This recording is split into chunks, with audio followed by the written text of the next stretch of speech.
Shalom, selamat pagi Young Leaders.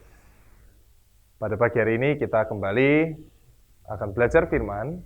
Dan sebelumnya mari kita bawa hati kita mau berdoa, kita mau persiapkan hati kita mau datang ke Tuhan. Kenapa kita awali dengan pujian penyembahan? Karena dalam pujian penyembahan ada kuasa Tuhan dialirkan juga. Dan lewat pujian penyembahan mari percaya, setiap hati kita disiapkan oleh Tuhan untuk terima firman benih kebenaran itu masuk kuat dalam hidup kita masing-masing sampai ke dasar hati kita yang paling dalam. Oleh karena itu mari Coach akan ajak kita akan sembah Tuhan. Kita akan sama-sama bawa hati ini ke Tuhan, kita mau bersyukur untuk setiap kebaikannya. Terima kasih Tuhan untuk anugerah-Mu Tuhan. Terima kasih Tuhan. Ku naikkan syukurku buat hari yang Kau beri, tak habis-habisnya kasih dan rahmat-Mu. Selalu baru dan tak pernah terlambat pertolongan-Mu. Besar setia-Mu di sepanjang hidupku. Mari katakan sama-sama, ku naikkan syukurku. Ku naikkan syukurku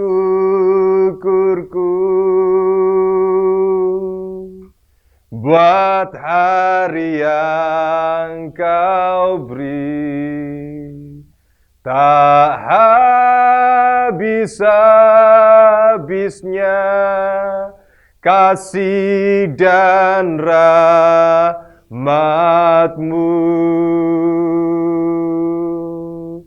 Selalu baru dan tak pernah terlambat pertolongan-Mu.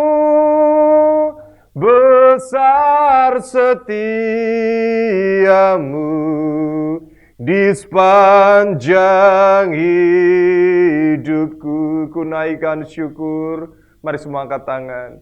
Ku naikkan syukurku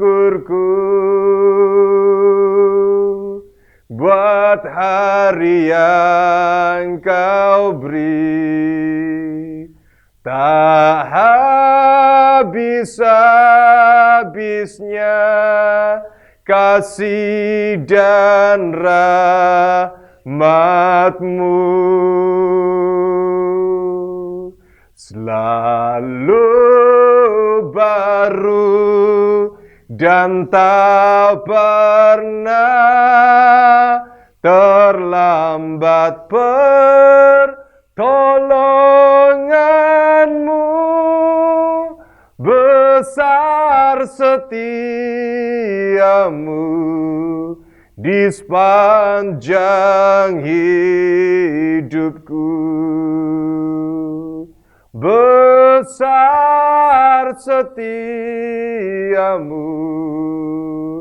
besar setia-Mu, besar setia-Mu di sepanjang hidupku.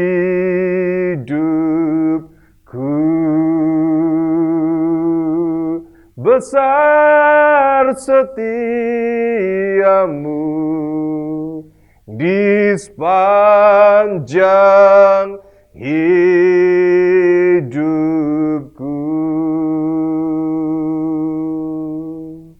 Mari kita berdoa. Bapa di surga, kami bersyukur untuk anugerah Tuhan pada pagi hari ini. Kami tahu Tuhan, tanpa firman Tuhan, ketika kami di luar Engkau, kami tidak dapat berbuat apa-apa. Dan biar pagi hari ini, hisapkan kami, setiap kami, masuk kepada kebenaran firman Tuhan. Dilingkupi oleh hadirat Tuhan, dan proteksi Tuhan yang sempurna buat setiap kami, keluarga kami, kota kami, dan bangsa kami.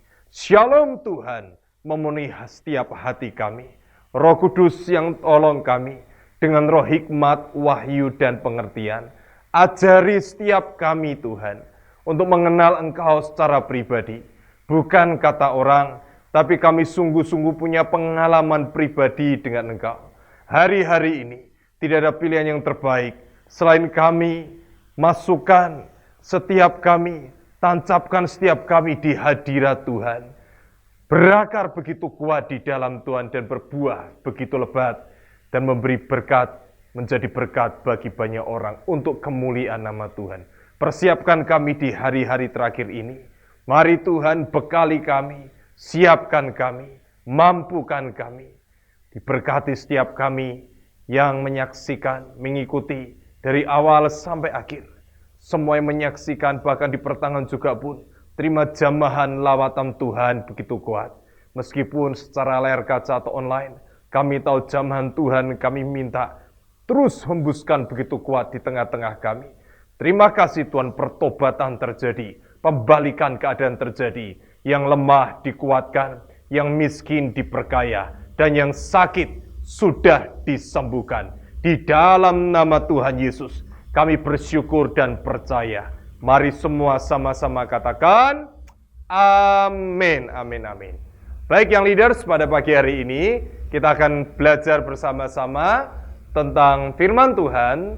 Firman Tuhan setiap hari Kamis, kita ada pelajaran Bible Study dimulai jam 8. Oleh karena itu, Coach akan ingatkan sekali lagi, siapkan catatan. Sudah siapkan catatan, kita catat baik-baik dengan format yang sudah Coach sampaikan di informasi, baik di WA Group maupun di masing-masing kalian semua. Baik yang leaders, kita akan belajar bersama-sama firman Tuhan. Firman Tuhan pada pagi hari ini punya judul Mark Sign Covenant. Coba tirukan sama-sama, 2, 3.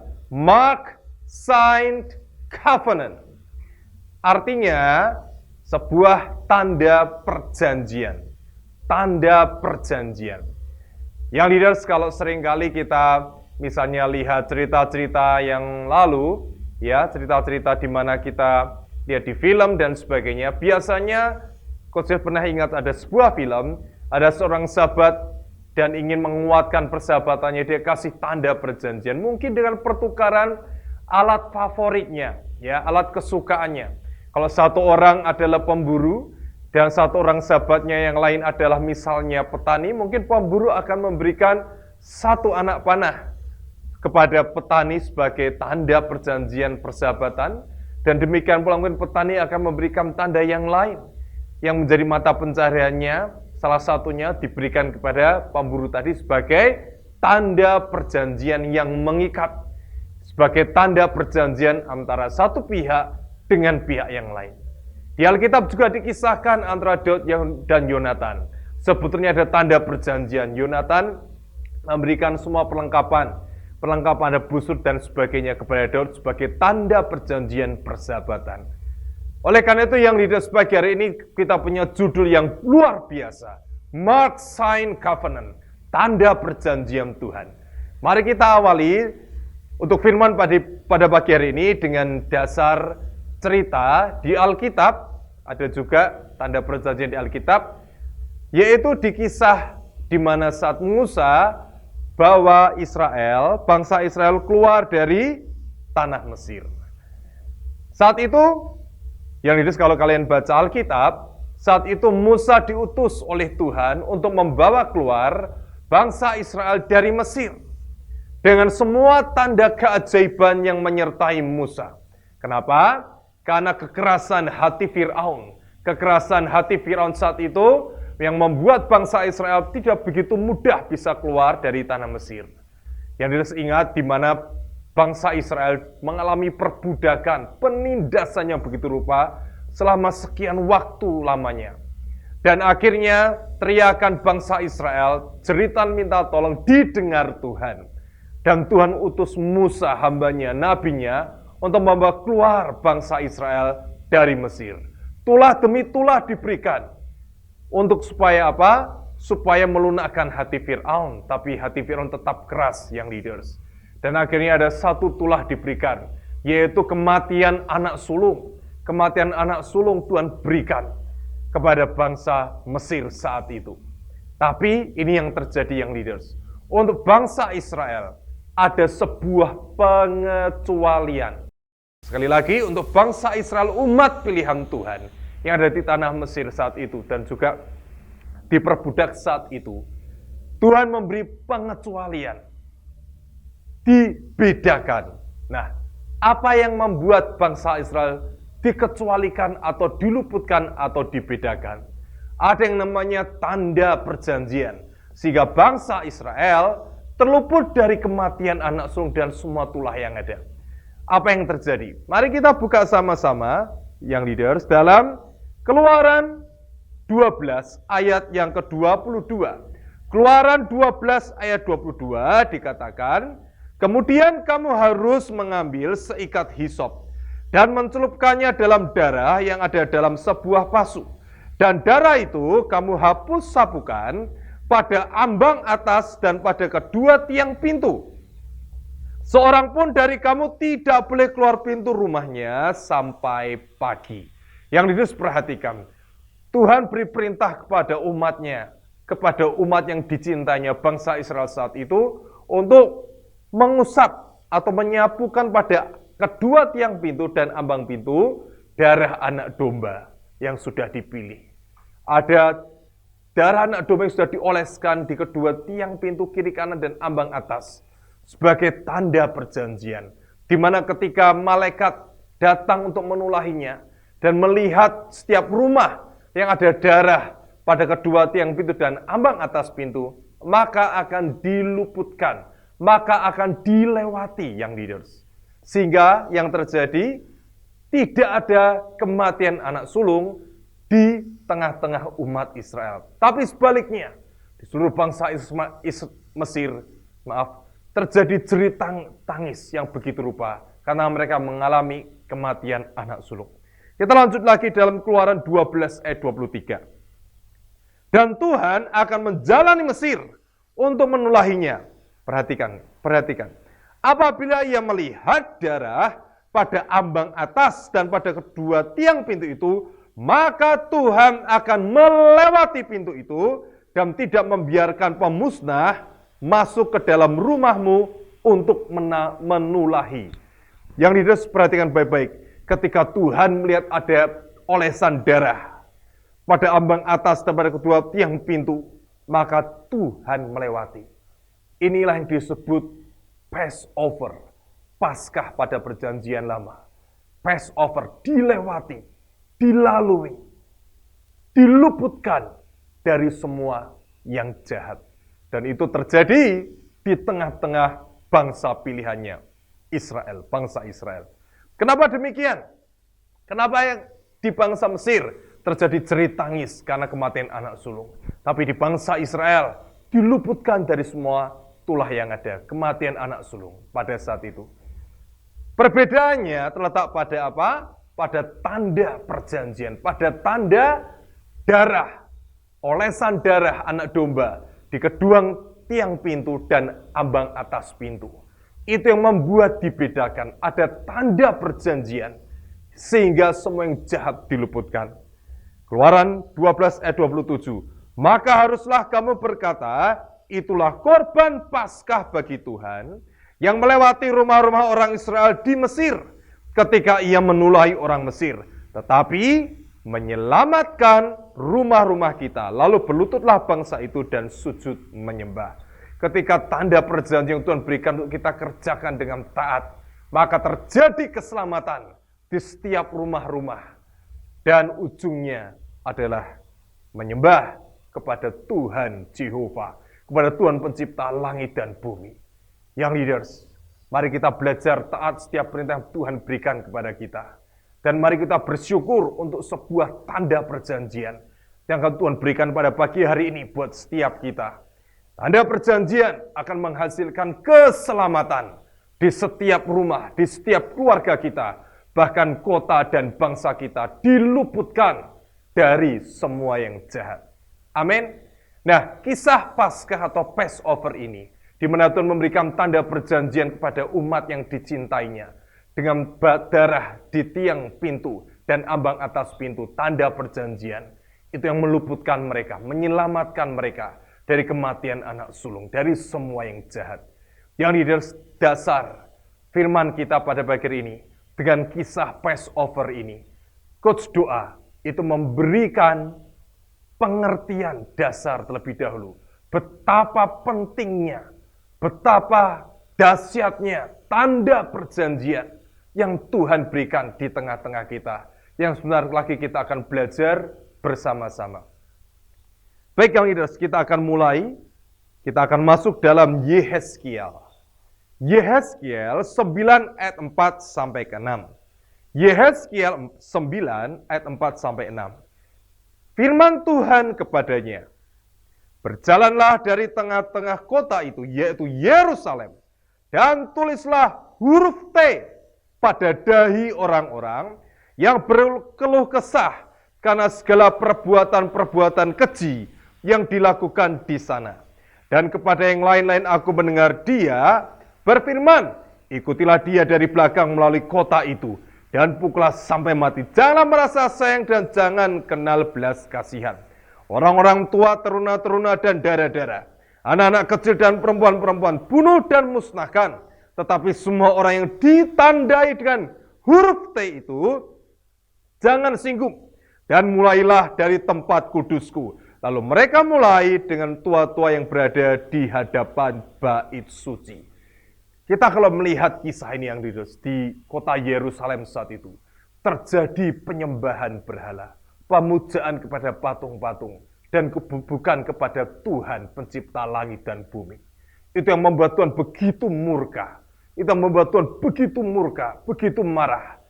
Tapi keselamatan terjadi kepada setiap orang yang di dahinya ditulis dengan huruf T. Tanda itu di dahi mereka. Ada sebuah tanda perjanjian yang Tuhan berkata jangan sentuh orang-orang dengan tanda T itu. Kecuali yang lain yang tidak ada tanda T, boleh dimusnahkan. Tuhan perintahkan pada malaikat maut untuk menghabisi mereka. Karena kejahatan, karena penyembahan berhala, karena semua situasi yang begitu rupa, yang menyakiti hati Tuhan. Sehingga Tuhan memberikan kebinasaan yang luar biasa. Tapi sekali lagi ingat, setiap orang punya tanda perjanjian di dahinya, yaitu berupa huruf T, diluputkan. Nah, yang leaders, kita mau belajar bersama-sama. Apakah mereka berkeluh kesah?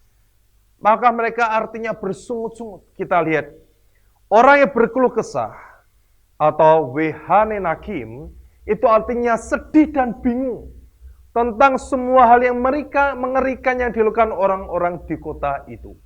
Jadi bersungut-sungut bukan berarti berkeluh kesah atau mereka mengomel begitu saja tanpa ada pengertian.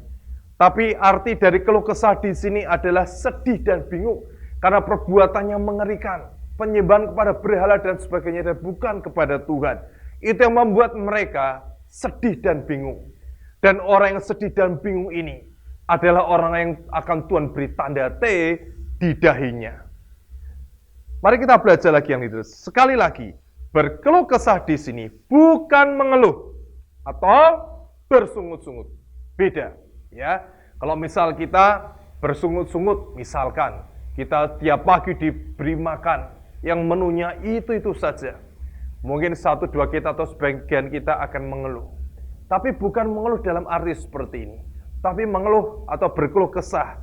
Di dalam Yehezkiel artinya sedih dan bingung. Semua perbuatannya menyakitkan hati Tuhan. Mereka lihat di sekeliling mereka. Orang-orang benar pilihan Tuhan ini merasa sedih dan bingung. Ingat kisah Lot di mana ketika Sodom dan Gomora dimusnahkan. Sebenarnya Lot adalah orang benar. Tapi semua perbuatan keji itu sungguh mengusik hati orang benar Lot saat itu. Hal yang sama yang leaders. Hari-hari ini kita lihat, mungkin begitu banyak orang sudah pesimis, sudah putus harapan, sudah mulai apatis. Apatis itu tidak peka lagi terhadap penderitaan orang sekitar, tidak peka lagi juga terhadap hati Tuhan. Karena situasi kondisi yang terjadi. Itu akan membuat kita, orang-orang benar, untuk berhati-hati. Jangan sampai yang keluar dari hati kita adalah kemarahan kepada Tuhan. Adalah justru malah terlena dengan semua yang ada. Tapi mari kita memiliki hati. Kita berkata, Tuhan, kami mau kota kami diselamatkan. Kami mau Indonesia dipulihkan. Itulah yang membuat Tuhan akan memberi tanda T, tanda perjanjian di setiap dahi orang pilihannya. Yang leaders kita perhatikan lagi. Kita mau fokus kepada dua pertanyaan untuk kita pelajari pada kesempatan pagi ini. Pertanyaan pertama, mengapa huruf T? Ya, kenapa enggak huruf yang lain? Mengapa huruf T yang ditulis di dahi? Pertanyaan kedua yang akan kita bahas pelajari bersama-sama yaitu mengapa ditulis di dahi? Kenapa enggak ditulis di bagian tubuh yang lain? Ya, mungkin di siku atau mungkin di perut. Kenapa di dahi? Dua pertanyaan ini, mengapa huruf T dan mengapa ditulis di dahi yang akan kita bahas bersama-sama. Untuk yang pertama dulu yang leaders, kita akan jawab, kita akan pelajari dari pertanyaan, mengapa huruf T? Yang harus perhatikan, huruf T di sini sebetulnya bukan seperti terjemahan LAI yang Lembaga Alkitab Indonesia yang kita baca, huruf T seperti abjad Indonesia. Sebetulnya ini adalah huruf T pada zaman Paleo atau zaman Ancient Hebrew Letters, huruf Ibrani kuno. Dan sebetulnya itu bukan huruf T, tapi mirip seperti tanda salib. Pada zaman Yehezkiel, huruf T itu sebenarnya seperti tanda salib. Ya, itu permulaan atau Ancient Hebrew Letter. Nah, kita akan belajar sedikit tentang yang namanya tulisan atau letters dari Hebrew, Ibrani, bukan Yahudi tapi Ibrani. Ancient Hebrew letters, huruf Ibrani kuno, ya, bukan Yahudi tapi Ibrani, maaf. Nah, kita akan sama-sama belajar. Kalau kita lihat di sini yang leaders, kita perhatikan Ancient Hebrew letters Ibrani, tulisan Ibrani kuno, huruf T atau Tav atau Tau ini berada di urutan yang paling akhir, ya, berada di urutan yang paling akhir. Jadi itu tidak seperti T pada tulisan Latin atau Indonesia, tapi huruf T seperti tanda salib. Kemudian kita lihat Paleo Hebrew Alphabet, abjad Ibrani yang zaman Paleo atau kuno, itu Tav seperti salib, artinya Mark Sign Covenant. Tuhan berikan Mark Sign Covenant, T.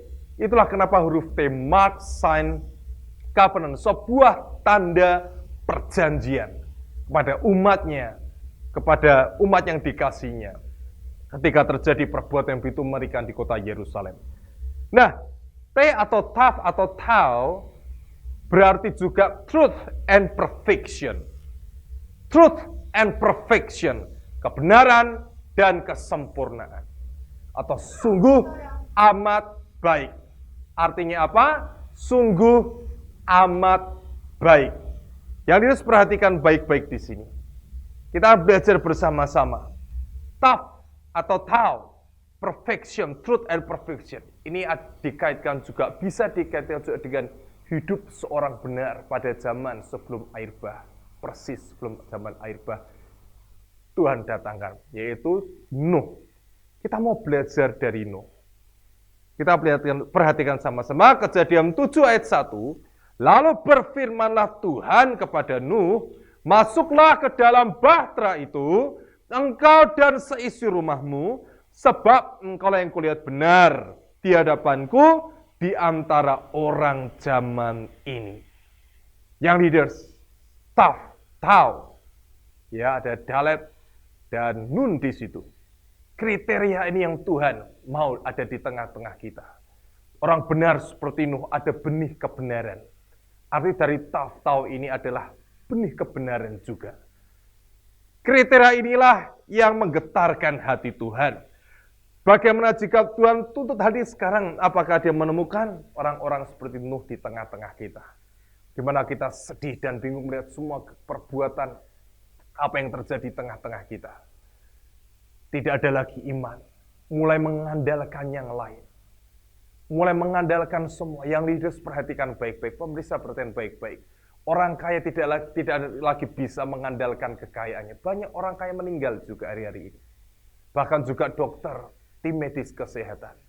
Ilmunya, kekayaan keuangannya tidak bisa menyelamatkan. Jadi siapa yang bisa menyelamatkan? Hanya satu nama Yesus Tuhan, itulah menyelamatkan. Dan lawatan Tuhan adalah jawaban, bukan yang lain. Hati yang mulai condong kepada yang lain. Mari biar pagi hari ini Roh Kudus akan membuat hati kita lurus kembali di hadapan Tuhan. Mulai berharap lagi kepada Tuhan. Dan biar bangsa Indonesia, bangsa kita yang tercinta ini, menjerit ke Tuhan. Berdoa minta tolong ke Tuhan. Untuk semua yang sudah terjadi hari-hari ini. Dan tidak mengandalkan yang lain lebih dari kepada Tuhan. Amin yang leaders, kita mau berdoa kebenaran firman ini membukakan, mencelikan, memerdekakan setiap kita, keluarga kita. Dan kita berdoa kebenaran firman ini akan melanda seluruh bangsa kita.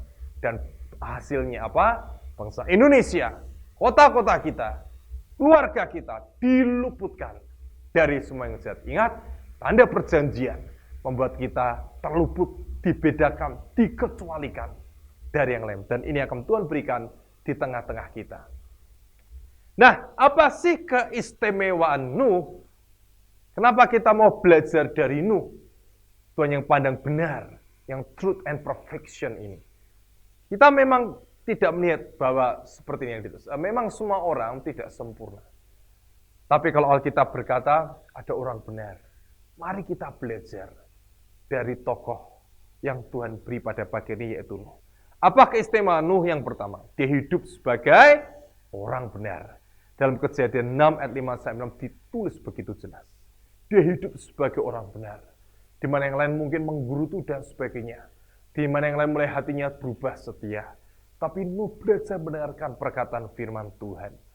Yang leaders, kalau kita mau pelajari lebih dalam lagi, berapa lama Nuh membangun bahtera yang Tuhan perintahkan kepadanya? Itu bukan 1 minggu, sebulan, setahun, 5 tahun, tapi puluhan tahun. Ya, Nuh mengerjakan semua itu, bahkan mungkin lebih lama lagi. Nuh kerjakan. Mungkin saat panas, musim kemarau, Tuhan, tetangga mereka kan mengejek atau bertanya-tanya, "Loh, ngapain engkau bikin bahtera? Bikin kapal yang besar, padahal ini masa di mana? Masa kering." Ya, mungkin seperti itu. Musim berganti musim, Nuh tetap setia kerjakan perintah Tuhan. Dia buat bahtera di gunung itu. Orang-orang mulai lagi mengejek, orang lagi mulai bertanya-tanya, ini Nuh gimana sih? Mungkinkah dia sudah kehilangan kewarasannya? Yang leaders, seringkali kita belum dicap sebagai orang cinta Tuhan Kristen kalau belum dikira gila ya. Seperti Nuh ini, seperti hilang kewarasannya. Tapi Nuh tetap setia. Yang kedua yang leaders, Nuh ini bergaul dengan Tuhan. Dalam Kejadian 6 ayat 9. Inilah riwayat Nuh. Nuh adalah orang yang benar dan tidak bercela di antara orang-orang sejamannya. Dan Nuh itu hidup bergaul dengan Allah. Orang yang ketiga. Orang yang berpegang pada perintah Tuhan. Kejadian 6 ayat 22. Lalu Nuh melakukan semuanya itu tepat seperti yang diperintahkan Allah kepadanya. Demikianlah dilakukannya. Setidaknya 3 hal ini. Yang pertama itu sebagai orang benar. Bergaul dengan Tuhan. Dan yang ketiga, orang yang berpegang pada perintah Tuhan. Adakah Tuhan jumpai 3 hal ini di tengah-tengah kita? Yang sudah mulai kehilangan iman. Mulai cari mengandalkan keselamatan yang lain di luar Tuhan. Kita berdoa yang ada pertobatan terjadi di tengah-tengah kita pada pagi hari lebih lagi. Sehingga Tuhan memberikan tanda perjanjian buat setiap kita. Dan ingat, diluputkan dari yang jahat. Itulah yang kenapa huruf T. Ada tanda perjanjian, mark, sign, covenant. Tuhan berikan. Tuhan ingin melihat adakah benih-benih orang benar didapatinya hari-hari ini. Ataukah ada orang-orang yang sudah mulai luntur imannya. Dia mulai mengikuti yang lain. Mulai mengingkari Apa yang diyakini di hati nurani yang paling dalam. Bahwa dia sesungguhnya percaya dan cinta Tuhan Yesus lebih dari segalanya. Hati-hati dalam semua keadaan zaman ini. Jangan sampai kita disesatkan juga dengan semua yang ada. Kalau kita terlalu banyak mendengar berita media, apalagi di dalamnya ada hoax, kabar bohong, itu bisa melemahkan iman kita. Mari kita lebih lama lagi cari Tuhan. Berakar kuat dalam Tuhan. Kembali baca firman. Luangkan waktu yang ada ini dengan sungguh-sungguh kenali Tuhan Allah kita. Amin. Yang kedua. Mengapa huruf T ditulis di dahi? Mengapa huruf T ditulis di dahi? Yang leader semua yang Tuhan perintahkan, itu ada pengertian, ada tujuannya. Tidak serta-merta tanpa sebuah alasan Tuhan asal memberikan perintah. Tidak yang leader. Tuhan yang maha kuasa, maha hebat, maha tahu, dia berikan pengertiannya. Mengapa huruf T ditulis di dahi? Kita akan lihat. Tuhan menyuruh memberi tanda di dahi. Kenapa? Ini adalah sebagai gambaran dari imam saat itu, di zaman itu yang sedang membaca ketetapan dan hukum kepada umat. Kalau kita lihat di gambar yang itu sudah ada buntelan warna hitam. Itulah tefilin. Atau bahasa Indonesia patam. Di Keluaran 13 ditulis dan Keluaran 28 ayat 38. Tanda T di dahi. Seperti ada buntelan di situ. Dan juga tali doa pada tangan tefilin. Apa sih isi seperti buntelan di situ? Itulah perjanjian Tuhan. Ketetapan dan Taurat Tuhan. Firman-Nya untuk umatnya bangsa Israel. Ada di dalam buntelan di dahi di atas daerah kepala sini. Ditulis dalam buntelan di dahi. Sebagai atau menjadi cap di dahi dan di tangan. Di dahi melambangkan pikiran. Dan tefilin di tangan itu melambangkan perbuatan.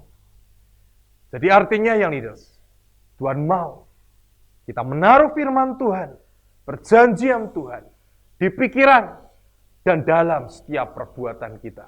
Biar semuanya berdasarkan firman Tuhan. Biarkan semuanya berdasarkan kebenaran firman Tuhan dan bukan kepada yang lain. Alkitab itu luar biasa yang leaders, sangat luar biasa. Kita belajar apapun, semua kembali kepada Alkitab. Orang berkata, nomor satu jaga kesehatan kita, nomor satu. Medis berkata, kesehatan berkata adalah hati yang sukacita, hati yang gembira. Itu ada di Alkitab. Firman berkata, hati yang gembira adalah obat. Itu salah satu bukti luar biasanya. Manfaat atau kuasa di mana kita membaca firman baik-baik. Semua kembali ke firman. Penerapan sehari-hari. Menaruh firman perjanjian Tuhan di pikiran dan perbuatan kita. Ingat dalam Yosua 1 ayat 8, jangan engkau lupa memperkatakan kitab Taurat ini, tetapi renungkanlah itu siang dan malam, supaya engkau bertindak hati-hati sesuai dengan segala yang tertulis di dalamnya. Sebab dengan demikian perjalananmu akan berhasil dan engkau akan beruntung. Yang kita taruh firman Tuhan di pikiran dan perbuatan kita. Kita renungkan siang dan malam. Itu buat kita bertindak hati-hati. Kita tidak bisa semena-mena. Atau kita tidak bisa semau kita. Sebab ada firman Tuhan yang menguasai pikiran kita. Yang menguasai sikap perbuatan kita. Hari demi hari. Ini yang Tuhan mau yang hidup. Kita ada firman yang kita masukkan tiap hari. Ke hidup kita. Itu masuk ke pikiran sampai ke hati. Sehingga perbuatan kita pun kita akan begitu berhati-hati. Tidak asal kita melakukan semuanya. Tapi ada firman Tuhan sebagai dasar di mana kita bersikap. Itu yang Tuhan mau yang hidup. Itu yang Tuhan mau. Kenapa ditulis di dahi? Kita mau ada firman Tuhan kuasai begitu rupa. Seringkali peperangan itu juga terjadi di pikiran. Antara ya dan tidak. Dan sebagainya. Tapi kalau kita mau belajar meletakkan pikiran kita di bawah firman Tuhan. Dilatih hari demi hari. Tuhan akan melihat benih-benih kebenaran ini akan muncul sebagai terang yang begitu rupa di tengah-tengah dunia yang begitu gelap ini. Yang leaders kita akan belajar juga dari Hawa. Saat itu Hawa dalam Kejadian 3 ayat 1 sampai 6. Kalau kita tidak tanamkan firman di pikiran dan di perbuatan kita, hati-hati. Kita akan begitu mudah ditipu oleh ular atau si iblis. Kita belajar apa yang terjadi dialami oleh Hawa. Hawa sedang berjalan pada suatu hari, didatangi oleh ular, dan diajak ngobrol. Yang sekali penyesatan itu dimulai dan kita buka celah. Sudah mulai diajak ngobrol, mulai diputar balikan. Iblis berkata, ular berkata, semua buah di pohon di taman itu tidak boleh kau makan, bukan? Padahal Tuhan berkata, boleh dimakan, tapi hanya ada satu yang tidak boleh dimakan. Iblis mulai buka pembicaraan, dan Hawa mulai terus mengikutinya. Hati-hati yang itu. Karena di ujung dari semua itu, akhirnya Hawa terpikat. Dia melihat buah itu begitu enak, segar, dan sebagainya. Terpikat oleh apa yang dia lihat dan dimakan. Yang leaders, izinkan Tuhan lewat firman-Nya, lewat semua yang kita alami hari ini, lewat penyembahan kita, kerajinan kita, izinkan Tuhan menaruh kebenarannya dalam setiap pikiran kita. Sehingga kita tidak mudah disesatkan oleh begitu banyak yang dunia tawarkan hari-hari ini. Dunia akan berikan semua yang kelihatannya baik, dibungkus dengan begitu rupa. Seringkali kemasannya begitu manis, tapi dalamnya adalah pahit. Itulah yang dunia tawarkan. Itulah yang iblis coba sodorkan di tengah-tengah kita hari ini. Tapi biasanya yang dari Tuhan mungkin sebagian luarnya tidak begitu baik, tapi dalamnya itu ajaib. Tidak semua seperti itu. Tapi kalau iblis tipu dayanya selalu kemasannya yang luar biasa, tapi dalamnya kita tidak pernah tahu kalau itu akan membawa kepada maut dan kematian, memisahkan Hawa, Adam dari Taman Eden. Yang Yesus, mari kenali semua hati kita, kenali kelemahan kita. Yang terlebih penting, kenali Tuhan kita. Tuhan mengenal kita adalah hal yang biasa. Tapi seberapa banyak kita mengenal, kita mau belajar mengenal Tuhan lewat firman. Masuk begitu kuat di pikiran dan hati kita. Sehingga kita berbuat tidak semau kita, tapi hati-hati. Yang leaders, ini yang Tuhan mau. Banyak hal terjadi, disesatkan, penyesatan begitu rupa lewat media, lewat hoax dan sebagainya. Lewat semuanya. Tapi kalau kita kembali kepada firman, dan firman itu kita masuk kepada pikiran, hati, dan perbuatan kita, maka kita akan bertindak hati-hati. Bukankah kita generasi yang terdahsyat? Bukankah kita generasi above and beyond generation? Sebab semuanya itu bermula dari firman. Dasarnya adalah firman. Dan izinkan, biarkan firman Tuhan yang menguasai pikiran hati kita, perbuatan kita. Dan salah satu caranya yang sangat sederhana adalah disiplin, rajin baca Alkitab. Ya, bukan rajin main games, oke? Rajin belajar, luar biasa. Rajin, gemar setiap baca Alkitab. Itu ya juga yang Tuhan mau. Selain kita belajar untuk kegiatan sekolah, pembelajaran kita. Amin. Engkau yang kelas 10, mari belajar firman. Minimal 7 pasal kau masukkan di hidupmu. Bukan sekedar target 7 pasal. Tapi kau baca dengan kesetiaan, dengan cinta, kegemaran. Kelas 8, mari kau baca minimal 5 pasal mungkin. Ada berkata, aku nggak mau 5 pasal, aku maunya 10, silakan. Kau yang kelas 7, mari belajar baca firman rutin tiap hari. Kegemaran kita baca firman itu gambarnya seperti itu. Kalau misalnya kita sukanya makan bulang-baling misalnya, kegemarannya makan bulang-baling. Setiap makanan itu disodorkan, bahkan kita dengar di telinga kita. Hati kita akan beda bukan? Berbunga-bunga. Hati kita penuh gairah. Itu yang terjadi yang leaders. Kesukaan. Setiap kita baca firman, yes, aku suka. Ini yang Tuhan mau. Kembali ke Alkitab, kembali ke firman. Sehingga kita tidak mudah diombang-ambingkan.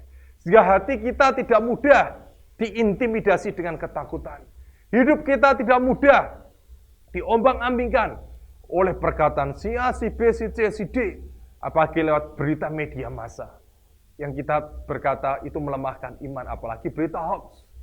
Setiap ada firman di hati hidup kita yang kita latih terus setiap hari. Kita pelajari, kita kembangkan, kita praktekkan menjadi pelaku firman. Itulah batu karang yang teguh. Itu bahwa Tuhan melihat umatnya dan memberikan tanda perjanjian. Sebab ada firman Tuhan, pikiran, hati, bahkan di perbuatan kita hari lepas hari. Ayat terakhir saat ini kita doa, kita akan melihat, menyaksikan klip ayat terakhir. Wahyu 9 ayat 4, dan kepada mereka dipesankan supaya mereka jangan merusakkan rumput-rumput di bumi, atau tumbuh-tumbuhan, atau pohon-pohon, melainkan hanya manusia yang tidak memakai meterai Allah di dahinya. Seal covenant, meterai perjanjian itu, biar Tuhan dapati ada di setiap hidup kalian, di setiap hidup saudara dan saya. Ada firman, kesukaan kita adalah baca firman setiap hari, sehingga Tuhan jumpai ada seal covenant. Orang ini mencintai firman begitu rupa. Ada umatku di tengah-tengah semua ketidakpastian. Ada yang percaya, berharap kepadaku lebih dari yang lain. Pertanyaannya, sudahkah kita mau firman Tuhan di pikiran, hati, dan perbuatan kita? Amin. Yang leaders, kita akan berdoa. Setelah kita doa penutup, kita akan saksikan klip. Ya, akan ada 2 klip. Klip pertama, kita akan melihat ada yang namanya kesaksian. Ya, ada anak-anak yang ditunjukkan bahwa Tuhan akan datang dan akan bawa kita, jemput kita di awan-awan. Tuhan akan angkat. Kita akan lihat itu kesaksian. Klip yang kedua, kita akan melihat bagaimana hari-hari ini supaya tanda perjanjian itu juga dimiliki semakin banyak orang. Kita beritakan kabar baik. Kita berkati orang-orang.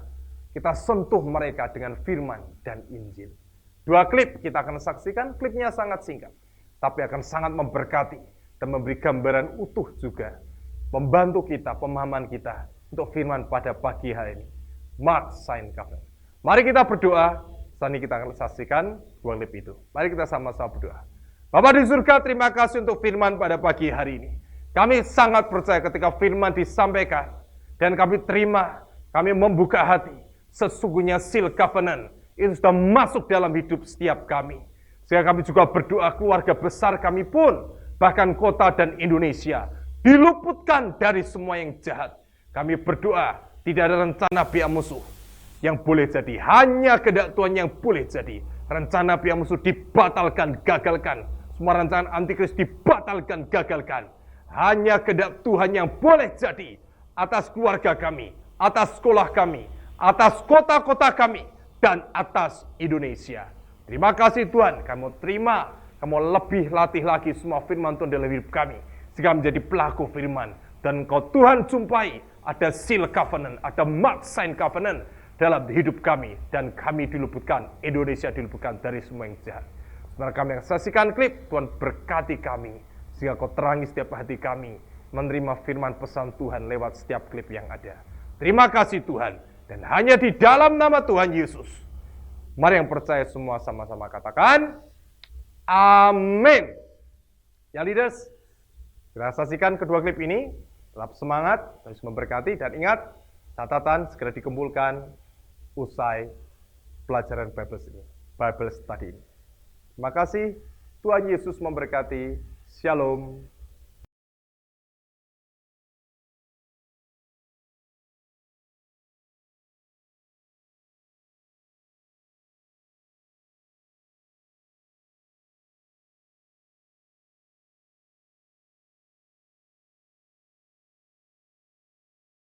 E viene pronto, no se quedan, e viene pronto. No se queden, Él viene pronto.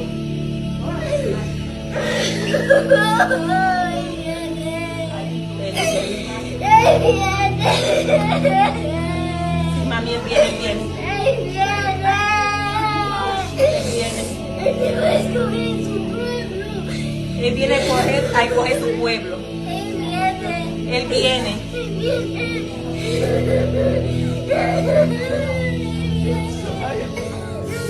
Sabaya, anda aquí masoma. Ay, sabaya kenda, ya maya sabaya kenda. Ay, sabaya kenda.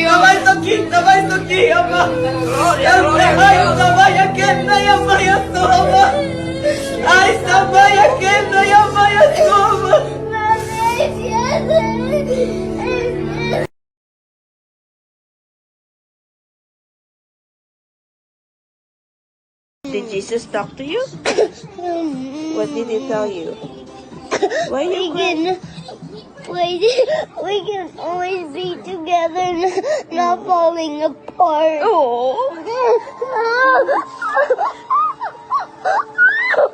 don't cry, don't cry. Jesus loves you, right? Yeah, but I feel bad. You feel bad? Why? Because Why do you feel bad?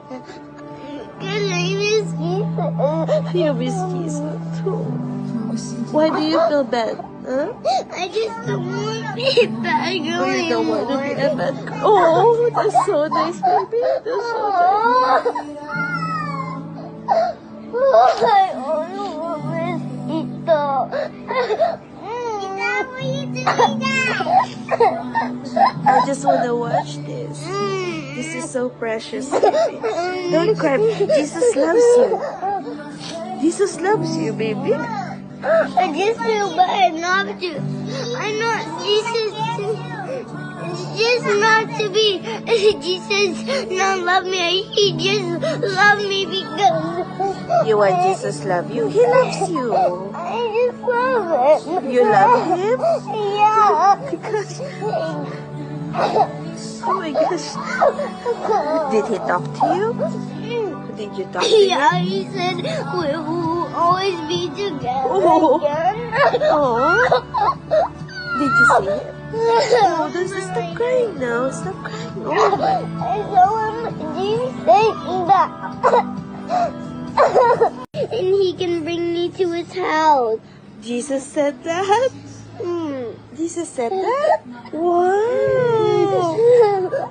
What else did he tell you? He also told me I need to wait in my house because I heard my mommy calling me. She was trying to find me. In your dream? Yeah. What else? Did Jesus said you need to be with me?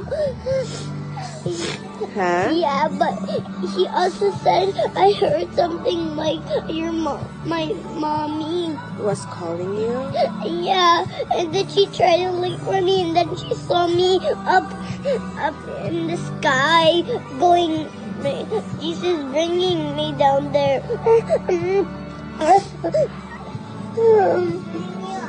Why are you crying? Are you sad or are you happy? I just. So I feel bad of Jesus. Why? Because I was being bad to my sister and being bad and mean. You're not. You're a good girl. You know that. When did you see him? When did you dream about it? I saw something in the sky and then he come down. Oh, really, baby? When is that? No, when you it prayed? was in my dream. When did you dream? When I was sleeping.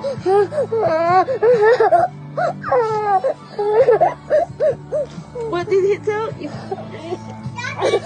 We'll always be together and play again. Did he forgive you? Did Yeah. he say he love you? Don't cry, no. You'll be fine. You'll be fine.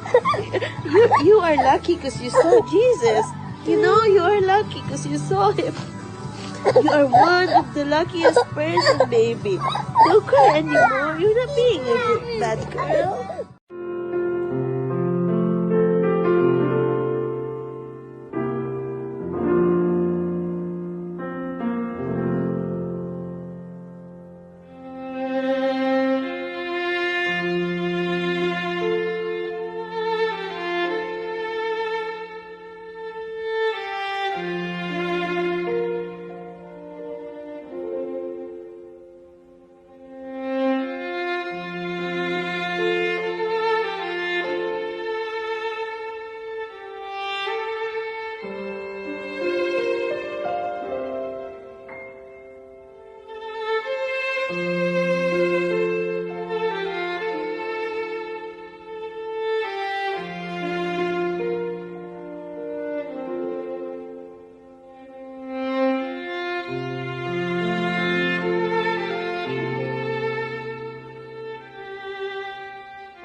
both really feel like this award really goes to God.